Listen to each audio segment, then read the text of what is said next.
नमस्कार। मैं स्नेहा, आपकी होस्ट, एक बार फिर से आपका स्वागत करती हूँ आपके अपने चैनल डर का घर में। आज जो मैं कहानी आपके लिए लेकर आई हूँ, ये कहानी है शिल्पा और उसके परिवार की। शिल्पा के परिवार में शिल्पा के अलावा सिर्फ उसके पति ही थे। उसकी शादी को 4 साल हो चुके थे और सब कुछ अच्छा था। लेकिन शादी के 4 सालों बाद भी शिल्पा अभी तक अपने घर मतलब अपने मायके गई नहीं थी।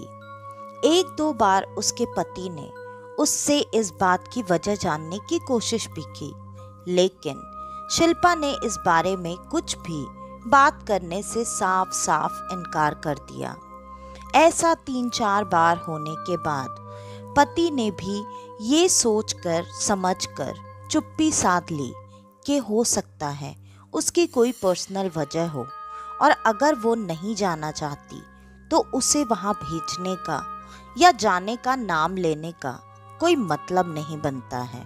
तभी एक दिन अचानक शिल्पा के घर से एक कॉल आया और उस कॉल पर उसे बताया गया कि उसकी माँ की तबीयत बहुत ज़्यादा खराब है, इतनी जिसके वजह से हो सकता है वो कुछ ही दिनों में चल बसे।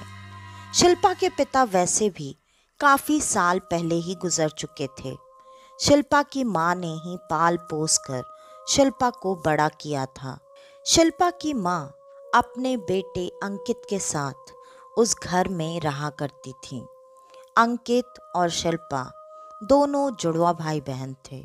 शिल्पा कुछ मिनटों से अपने भाई अंकित से बड़ी थी और अब जबकि शिल्पा को ये बात पता चली कि उसकी माँ अपनी अंतिम सांसें गिन रही हैं, ये खबर सुनते ही शिल्पा बहुत ज़्यादा तकलीफ में थी। उसे बार बार अजीब तरह की बातें समझ में आ रही थीं, महसूस हो रही थीं। वो ऐसा लग रहा था जैसे भागकर अभी तुरंत ही अपनी माँ के पास पहुँच जाना चाहती है। लेकिन शिल्पा अपने पति से इस बारे में कुछ भी बोल ही नहीं रही थी। लेकिन शाम में जब शिल्पा के पति घर आए और उन्होंने शिल्पा को काफ़ी परेशान, अजीब सी हालत में देखा, तब उन्होंने जोर देकर शिल्पा से ये जानने की कोशिश की कि आखिरकार शिल्पा को हुआ क्या है। उनके काफ़ी पूछने पर शिल्पा बिलखती हुई उनसे सारी बातें बताने लगी और ये बात सुनते ही पति ने तुरंत कहा, अरे ऐसी बात थी तो तुमने मुझे पहले क्यों नहीं बताया? मैं ऑफिस से आ गया होता, हम दोनों साथ में ही चलते वहाँ पर। तुम भी ना कभी कभी अजीब करती हो। ठीक है, तुम किसी बात से अपनी माँ से नाराज़ हो, मैंने तुमसे इतने साल में एक बार भी पूछने या जानने की कोशिश की क्या? लेकिन अब बात अलग है शिल्पा, ऐसे नहीं चलता है। चलो हम दोनों जाएंगे तुम्हारी माँ से मिलने के लिए। ये सुनते ही शिल्पा के चेहरे पर हवाइयाँ उड़ने लगीं। शिल्पा बहुत अजीब तरीके से अपने पति को देखने लगी और उसने साफ साफ इनकार कर दिया। उसने कहा, नहीं, आप बिल्कुल नहीं जाएंगे। अगर जाना भी होगा तो मैं जाऊंगी। वैसे भी अंकित है, वो मुझे लेने के लिए आ जाएगा। आप परेशान मत होइए। इस पर शिल्पा के पति ने कहा, अरे तुम अजीब नहीं कर रही हो, वैसे भी तुम्हारी माँ की तबीयत खराब है, उनके पास रहना किसी का ज़रूरी है, उनके देखभाल के लिए, और ऐसे में तुम अंकित से कहोगी लेने आने के लिए, वो भी मेरे होते हुए? ये क्या मतलब, क्या बच्चों जैसी बातें कर रही हो तुम? शिल्पा इन चीज़ों के बारे में अभी भी कुछ बात करने को बिल्कुल तैयार नहीं थी और उसके पति उसके पीछे पड़ गए, जिस वजह से शिल्पा चाह कर भी अपने पति को ना नहीं बोल पाई। और आखिरकार अगले दिन शिल्पा और उसके पति उसके घर के लिए निकल चुके थे। शिल्पा जहाँ रहती थी वहाँ से उसके मायके की दूरी ज़्यादा ना होने के वजह से सुबह के निकले हुए दोनों पति पत्नी दोपहर होते होते वहाँ शिल्पा के मायके में पहुँच चुके थे। दरवाजे पर अंकित सच में खड़ा बेचैनी से अपनी बहन और जीजा का इंतज़ार कर रहा था। उसने दिल खोलकर दोनों का स्वागत किया, दोनों को घर पर लेकर आया और फिर वो दोनों अपनी माँ, सासू माँ के कमरे में जाकर उनके बगल में बैठ गए। उनसे बात करने की कोशिश करने लगे, लेकिन शिल्पा की माँ किसी भी बात का जवाब दे ही नहीं रही थी।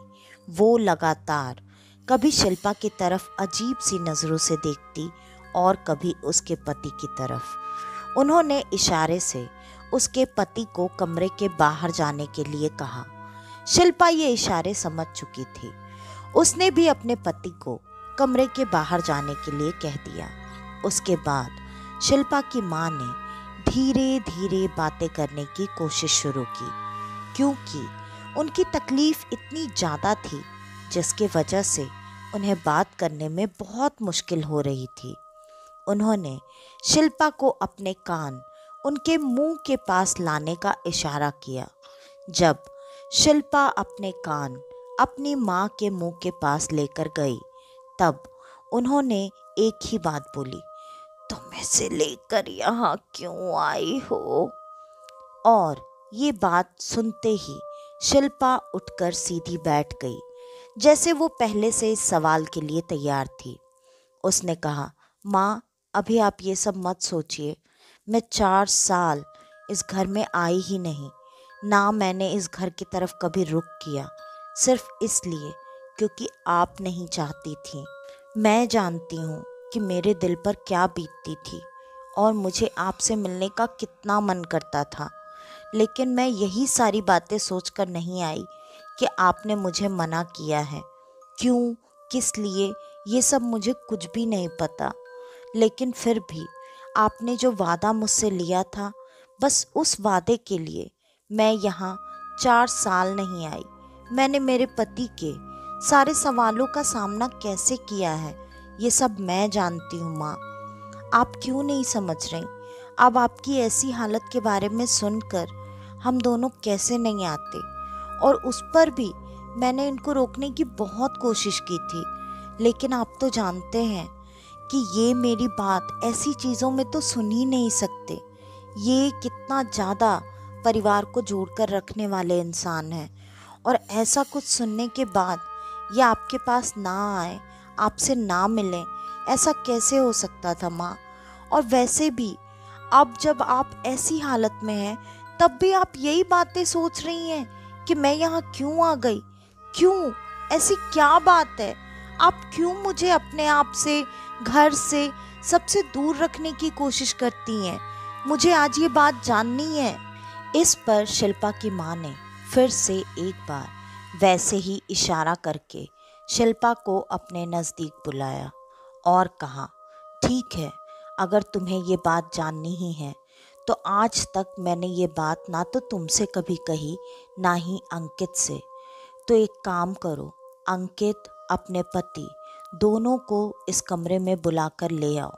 मैं एक साथ तुम सबको ये बातें बताना चाहती हूँ। अगर मैं ये बात बता ही रही हूँ तो ये बात फिर तुम सबका जानना बहुत ज़रूरी है। और ये बात सुनते ही शिल्पा तुरंत कमरे के बाहर निकली। उसने देखा अंकित और उसके पति दोनों गंभीरता से किसी बारे में बात कर रहे हैं।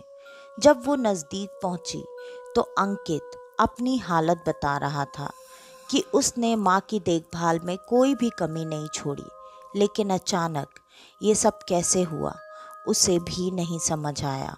और अब डॉक्टर्स जवाब दे चुके हैं। उनका कहना है अब माँ के पास ज़्यादा वक्त नहीं है। और ये बातें सुनते ही शिल्पा तुरंत उनके नज़दीक गई और जाकर उनके कंधों पर हाथ रखा और कहा, जल्दी चलो, माँ को हम तीनों से कोई ज़रूरी बात करनी है, माँ अंदर बुला रही है।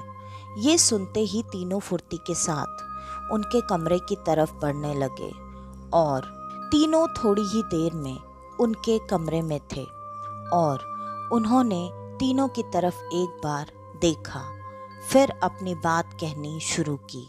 उन्होंने कहा, अब बस बहुत हो गया। मेरी ज़िंदगी जितनी मुझे जीनी थी मैंने जी ली बेटा, लेकिन अब मेरे जाने के बाद अंकित की जिम्मेदारी भी तुझ पर ही है। तू मुझसे वादा कर, तू हर हाल में अंकित को अपने साथ लेकर जाएगी और उसका ख्याल रखेगी बेटा। इस पर शिल्पा और उसके पति दोनों ने हाथ आगे बढ़ाकर सासू माँ और माँ से वादा कर दिया। इसके बाद उन्होंने अपनी बात आगे बढ़ाई। उन्होंने कहा, तू जानना चाहती थी ना कि मैं तुझे इतने दिनों से घर पर क्यों नहीं आने देना चाहती थी। मैंने क्यों तुझे इतना प्यार, इतना लाड करने के बाद भी खुद से और इस घर से हमेशा हमेशा के लिए दूर रखा।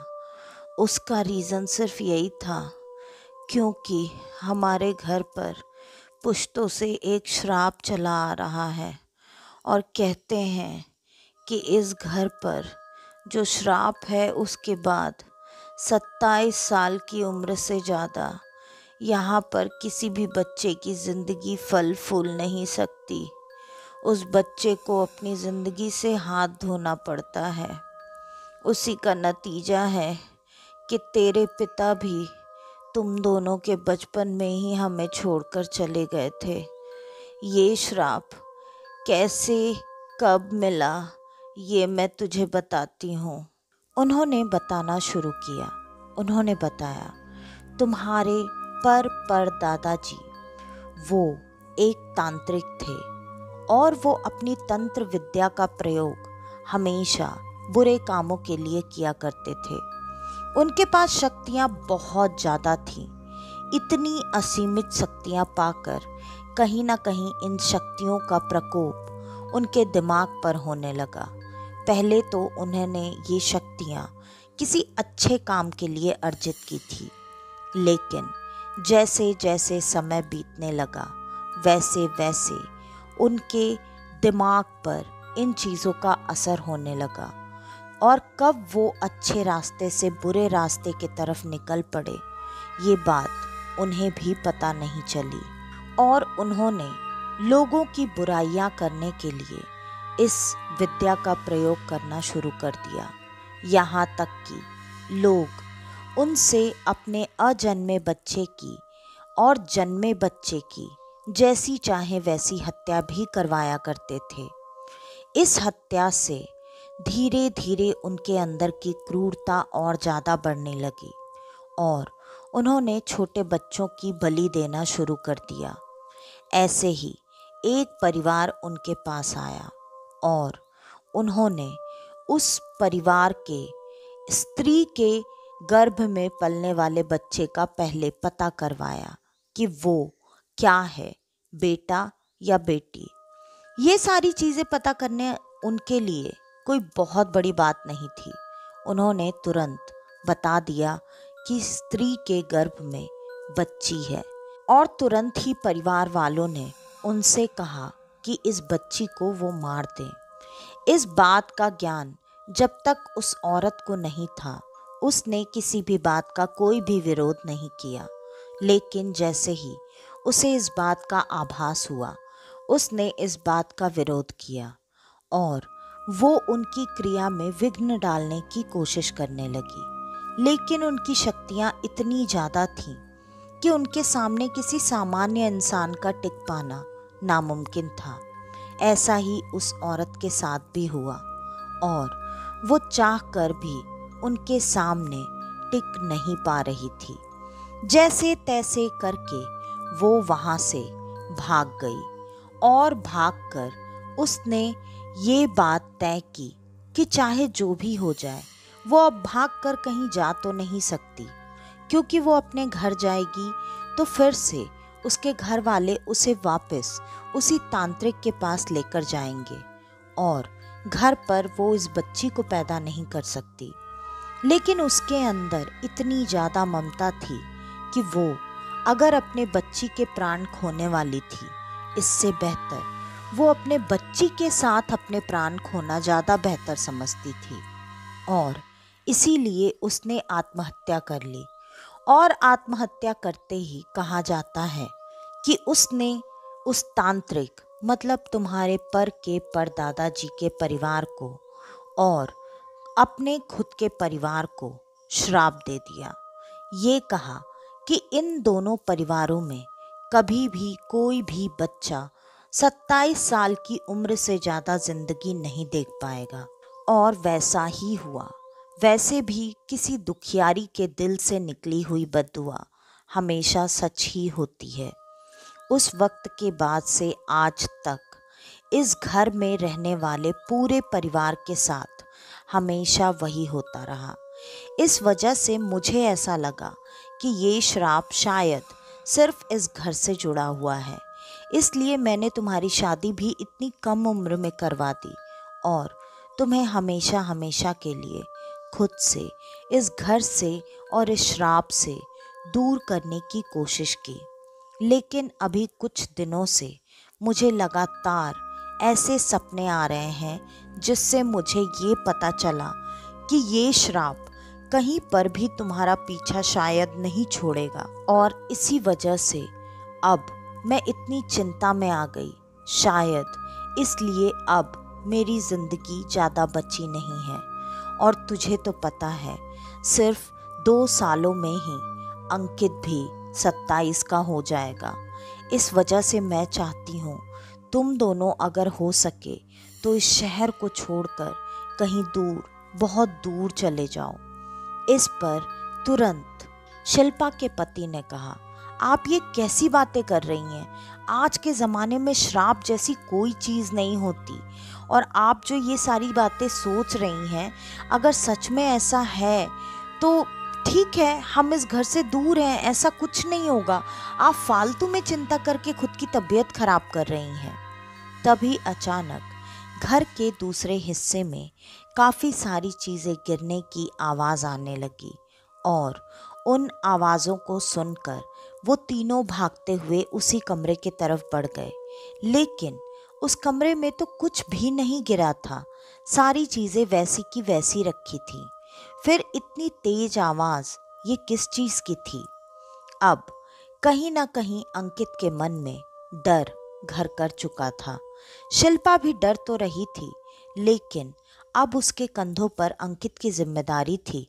इस वजह से वो अपना डर, अपनी घबराहट अपने भाई के सामने जाहिर नहीं करना चाहती थी, क्योंकि वो अंकित के चेहरे पर डर, घबराहट बिल्कुल साफ साफ देख सकती थी। और अंकित उसका छोटा भाई था, भले ही कुछ मिनट छोटा क्यों ना सही, लेकिन अब उसकी जिम्मेदारी उसे निभानी थी, तो उसे हिम्मत से काम तो लेना ही था। फिर शिल्पा ने तुरंत अपनी माँ से पूछा कि इस श्राप के अंत का कोई रास्ता नहीं है।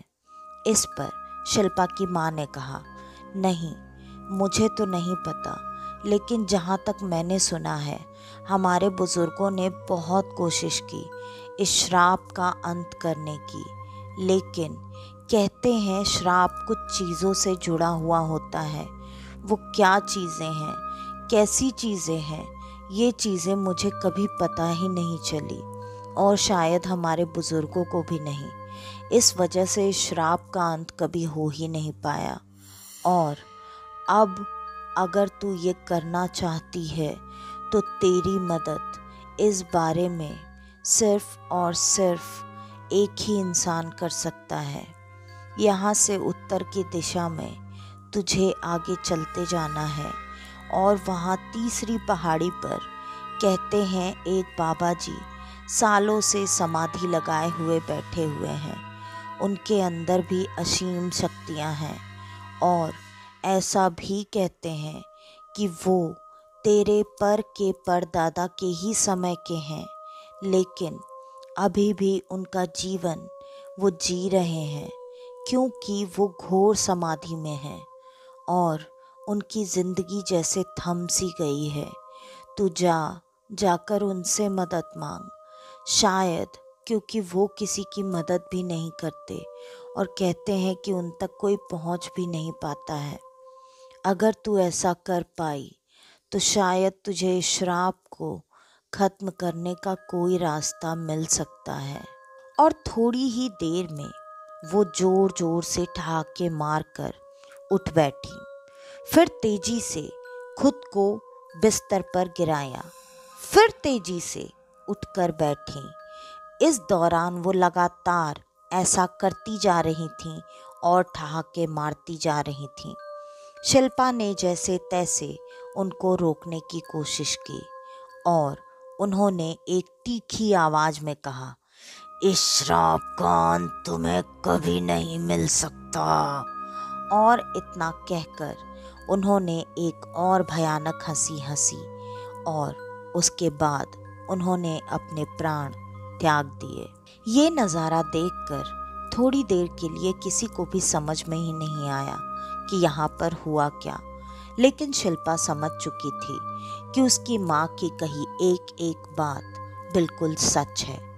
वैसे भी शिल्पा के पास अभी वक्त था, इसलिए शिल्पा ने ये तय किया कि वो हर हाल में उस तीसरी पहाड़ी वाले बाबा को ढूंढेगी और उनसे उपाय मांगेगी। ये नज़ारा उसकी माँ के अंतिम वक्त की वो हरकतें देखने के बाद अब कहीं ना कहीं शिल्पा के पति को भी इन बातों पर थोड़ा बहुत यकीन हो चुका था और उन्होंने भी शिल्पा की मदद करने का तय किया। वो, शिल्पा और अंकित तीनों एक साथ उस तीसरी पहाड़ी वाले बाबा तक पहुंचने की कोशिश करने लगे। कई सारे लोगों से रास्ते में जाते वक्त पूछताछ करने पर उन्हें बार बार यही पता चलता कि यहाँ ऐसी ना तो कोई पहाड़ी है और ना ही ऐसे कोई बाबा, लेकिन फिर भी वो अपने माँ के बताए हुए रास्ते पर बिना सोचे सिर्फ चलते जा रहे थे। सच में काफ़ी दूर और काफ़ी लंबा सफ़र करने के बाद जब उन्होंने देखा तो उन्हें सिर्फ और सिर्फ 2 ही पहाड़ियाँ नज़र आ रही थीं। वो सब कहीं ना कहीं हताश हो चुके थे, लेकिन शिल्पा ने अपनी जिद नहीं छोड़ी। उसने कहा, चाहे जो भी हो जाए, मुझे पता है वो पहाड़ी यहीं कहीं है और मैं उस पहाड़ी तक भी पहुंच जाऊंगी और उस बाबा तक भी। प्लीज़ आप लोग मेरा साथ अगर नहीं दे सकते तो मुझे मजबूर मत कीजिए वापस जाने के लिए, मैं आगे जाऊंगी। और ये कहकर जैसे ही शिल्पा ने आगे कदम बढ़ाना शुरू किया, अचानक से शिल्पा को सच में एक तीसरी पहाड़ी नजर आने लगी। कह सकते हैं कि वो पहाड़ी काफ़ी रहस्यमयी थी, जो कि शायद सिर्फ ऐसे ही लोगों को नजर आया करती थी जिनके मन में सच्चाई हो, ये विश्वास हो कि सच में ऐसी कोई शक्ति इस दुनिया में अभी भी मौजूद है। और शिल्पा के विश्वास पर विश्वास करने वाले इन दोनों लोग, उसके भाई और उसके पति, उनको भी वो पहाड़ी थोड़ी देर में नजर आने लगी। उन्होंने तुरंत हाथ जोड़कर भगवान का धन्यवाद किया और उस पहाड़ी के तरफ आगे बढ़ने लगे। जैसे जैसे वो आगे बढ़ते जा रहे थे, कभी उनको ऐसा लगता जैसे वो पहाड़ी खिसक कर आगे जा रही है, और बाद में जैसे जैसे उनका विश्वास दृढ़ होता जाता, वैसे वैसे उन्हें वो पहाड़ी नज़दीक दिखती जाती और धीरे धीरे उनके लिए जैसे उस पहाड़ी तक पहुंचने का रास्ता अपने आप बनता चला जा रहा था। इस वक्त शिल्पा सबसे आगे चल रही थी और उसके पीछे पीछे उसके पति और भाई चल रहे थे। शिल्पा का उत्साह देखते बन रहा था। शिल्पा काफ़ी दूरी तय कर चुकी थी। तभी उसे ऐसा लगा जैसे उसके कानों में बहुत तेज तेज मंत्रों के उच्चारण सुनाई दे रहे हैं। ये उच्चारण सुनते ही शिल्पा के चेहरे पर एक अजीब सी खुशी की लहर दौड़ गई। उसने तुरंत मुड़कर अपने पति और भाई को कहा, तुम लोगों ने सुना? वो मंत्रों की तेज तेज आवाज़ सुनाई दे रही है। लेकिन उन दोनों ने एक दूसरे के चेहरे की तरफ देखा और कहा, मंत्रों की आवाज़? हमें तो कोई मंत्रों की आवाज़ नहीं आ रही है। शिल्पा ने कहा, ध्यान से सुनो, मन से सुनो, तुम्हें भी सुनाई देगा। और थोड़ी देर तक तो उनको ऐसी कोई आवाज़ नहीं आ रही थी, लेकिन थोड़ी देर बाद ही उनको भी वो मंत्रों की आवाज़ अब साफ साफ सुनाई दे रही थी और वो आगे की दूरी और ज़्यादा तेजी और उत्साह के साथ अब तय करते जा रहे थे। कुछ ही समय बाद सूरज ढल चुका था, लेकिन वो पहाड़ के चोटी तक पहुंच चुके थे। वहां पर उन्हें बाबा ढूंढने पर कहीं भी नजर नहीं आ रहे थे। शिल्पा अब जमीन पर घुटनों के बल बैठ चुकी थी, भगवान से प्रार्थना कर रही थी। भगवान मेरी मदद कीजिए, यहाँ तक का रास्ता आपने ही मुझे दिखाया है, फिर उन बाबा तक भी पहुँचने में मेरी मदद कीजिए, प्लीज़ कुछ चमत्कार कीजिए। तभी अचानक उसे एक तरफ से अजीब सी ध्वनि सुनाई देने लगी और शिल्पा मंत्रमुग्ध सी होकर उसी आवाज़ के पीछे आगे बढ़ने लगी। उसी के पीछे पीछे अभी भी उसके पति और उसके भाई चल रहे थे। थोड़ी ही देर में वो तीनों बाबा जी के सामने पहुंच चुके थे। बाबा जी घोर साधना कर रहे थे। वो एक ऐसी अवस्था में थे कि उन्हें देखकर ऐसा लग रहा था जैसे उन्होंने सालों से ना तो आंखें खोली हैं, ना ही इस दुनिया की सुध ली है। उनके चेहरे पर इतना तेज था कि उस गुफा में चारों तरफ रोशनी सी फैली हुई थी। उस रोशनी को देखकर साफ साफ पता चल रहा था, क्योंकि वो रोशनी बाबा के ही शरीर से निकल रही थी। और तुरंत वहां पर शिल्पा हाथ जोड़कर घुटने के बल बाबा के आगे बैठ चुकी थी। वो कुछ बोल नहीं रही थी, बस वो लगातार रोए जा रही थी। ऐसे ही शिल्पा और उसके भाई और पति पूरी रात बाबा के सामने बैठे रहे। शिल्पा पूरी रात बाबा के आगे वैसे ही बैठकर उन्हें देखती और रोती रहती। आखिरकार अगली सुबह बाबा ने अपनी आंखें खोली और उन्होंने शिल्पा को देखते ही कहा, तू आ गई, मुझे तेरा ही इंतज़ार था। मैं इतने वर्षों से सिर्फ और सिर्फ तेरे ही लिए इस स्थान पर रुका हुआ था, क्योंकि मुझे ये पता था इस श्राप से मुक्ति का रास्ता ढूंढते हुए सिर्फ और सिर्फ तू ही यहाँ तक पहुँच सकती है। बाकी तेरे परिवार में किसी की इतनी क्षमता नहीं थी। ये बात सुनते ही शिल्पा तुरंत उनके चरणों में नतमस्तक हो गई। उसने तुरंत कहा, बाबा आप तो सब जानते हैं, आपको पता है मैं यहाँ क्यों आई हूँ, मेरी मदद कीजिए, मुझे रास्ता दिखाइए। आपको भी पता है, ठीक है मेरे परिवार में कुछ लोगों ने गलतियाँ की होंगी, लेकिन मैंने और मेरे भाई ने कभी किसी के साथ कुछ भी गलत नहीं किया, बल्कि मेरी माँ ने, मैंने, मेरे भाई ने, हमसे जितनी भी लोगों की मदद हो सकी हमने वही किया है। और आज भी इतना कुछ करने के बावजूद उसके बदले में हमें मौत ही मिलेगी। हमारे पूर्वजों के पाप की सज़ा हम भुगतेंगे। लेकिन बाबा ने ना में सर हिलाते हुए कहा, उन्होंने कहा, शिल्पा ये सिर्फ तेरे वजह से संभव नहीं हो पाया है। तेरी पिछली पुश्त भी कहीं ना कहीं अपने पुण्यों में बहुत आगे थी, जिसके वजह से तुझे यहाँ तक पहुँचने का रास्ता मिला। और अब उस श्राप को काटने के लिए तू इस लायक हो चुकी है कि तुम लोगों के पुण्य इतने जुड़ चुके हैं कि तुझे उस श्राप से मुक्ति अब मिल सकती है। और उस श्राप से मुक्ति का रास्ता भी तेरे उसी पुराने पुश्तैनी घर में ही है। ये बात सुनते ही शिल्पा कभी बाबा की तरफ देखती और कभी अपने भाई की तरफ। उसने तुरंत कहा, बाबा मेरे घर में मुक्ति का रास्ता है, मतलब मैं समझी नहीं, आप कुछ खुलकर बताएंगे?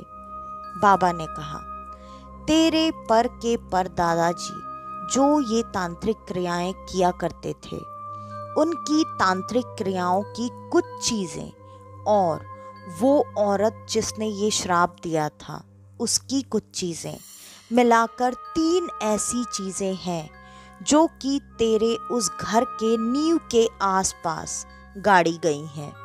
और ये चीज़ें सिर्फ और सिर्फ तुम तीनों को ही मिलकर ढूंढना है।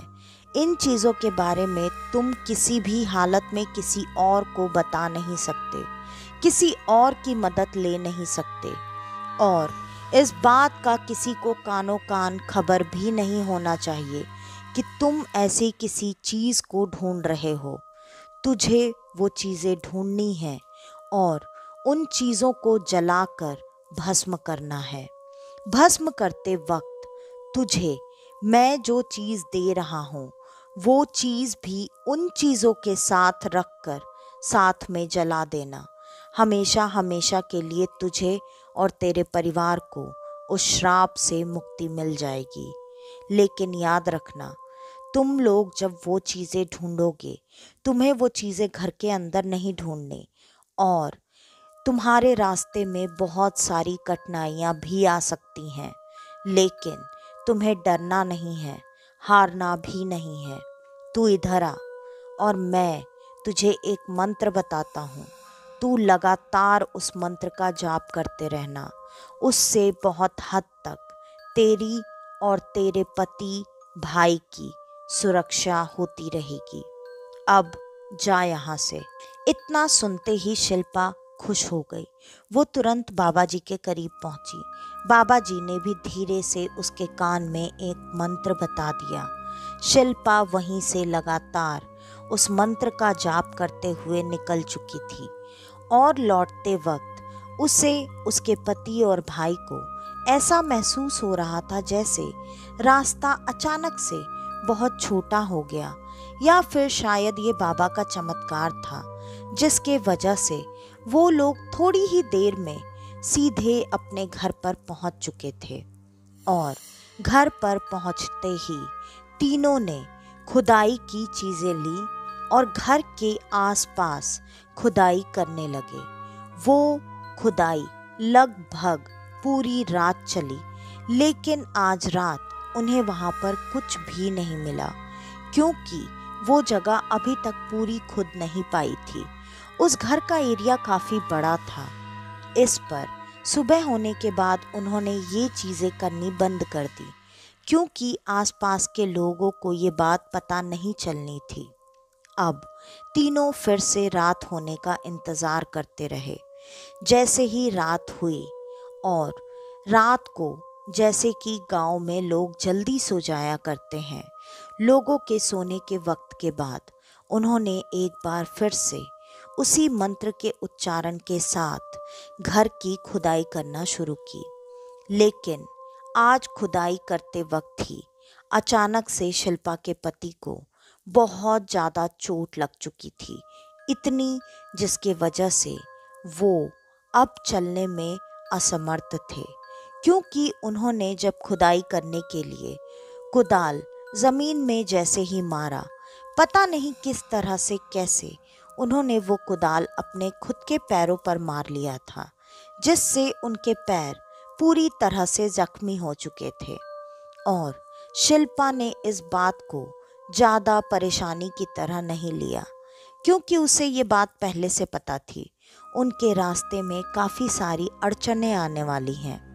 और यही चीज़ थोड़ी देर बाद उसके भाई के साथ भी हुई।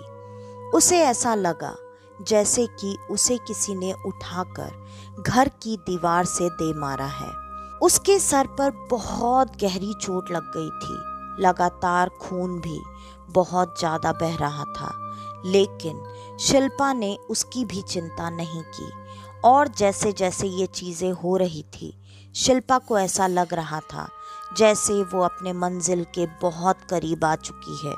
शिल्पा ने बस अपने भाई को भी उठाकर वैसे ही एक तरफ रख दिया, और वो फिर से उसी मंत्र के उच्चारण के साथ अपने काम में लगी हुई थी।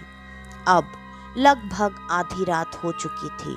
शिल्पा को भी काफ़ी चोटें लग चुकी थीं, लेकिन शिल्पा थी जैसे कि हार मानने को तैयार ही नहीं थी।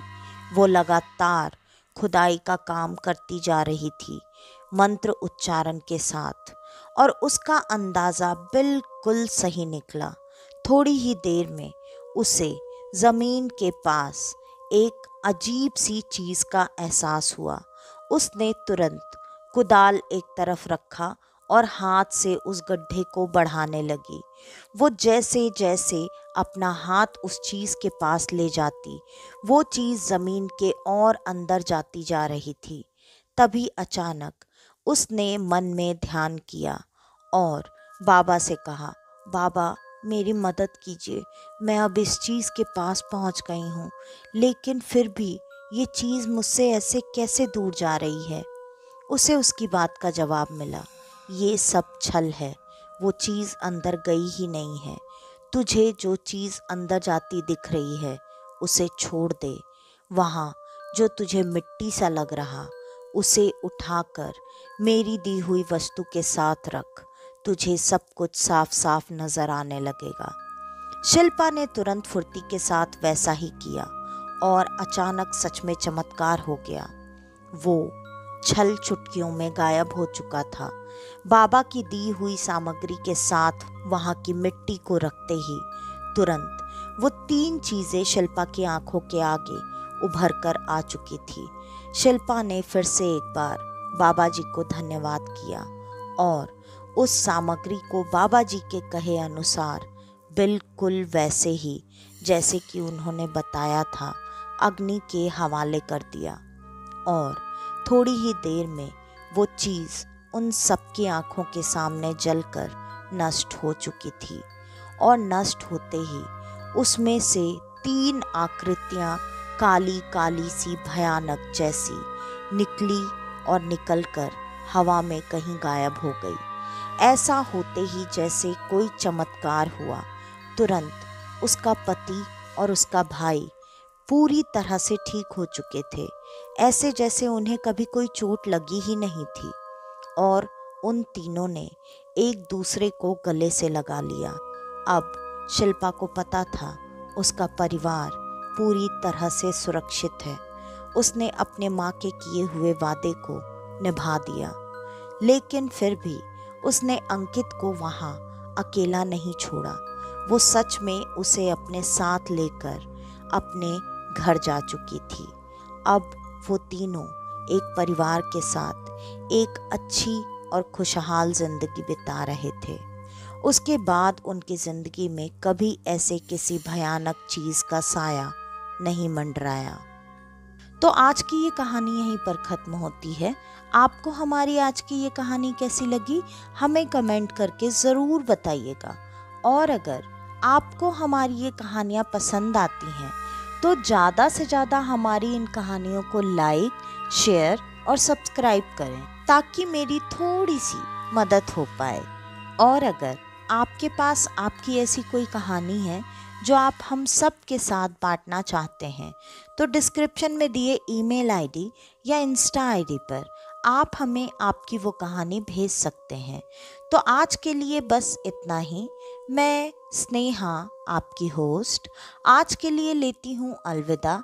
वापस से आपसे मिलने आऊँगी और आप सबको लेकर जाऊँगी कुछ जाने अनजाने किस्से कहानियों के सफ़र पर, आपका अपना डर का घर में। तो तब तक के लिए नमस्कार।